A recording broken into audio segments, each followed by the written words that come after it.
Anh ơi em mới xem clip bán xe của anh nè. Anh bán xe để anh đổi xe, anh đổi chiếc BM. Mà mấy thằng đó nó thấy mình bán xe làm như nó mừng lắm sao anh em.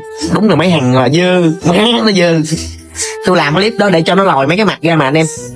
Cho mấy cái mặt mà gọi là mấy cái mặt mà dơ nó lòi ra để biết đường mình chặn nó chứ không có gì anh em hiểu không? Hiểu chưa?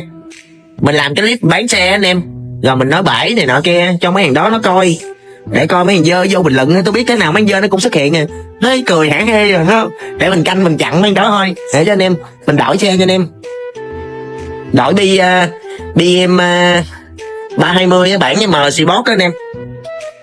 Tại vì nghe nói, tôi nghe đồn thôi, cái BM đó, cái thằng đó chạy cảm giác lái ok lắm. Tôi thì tôi khoái tốc độ anh em, nên là mua chạy coi nó làm sao. Sao không đi mẹt, anh không thích. Anh chạy mẹt rồi, anh không thích.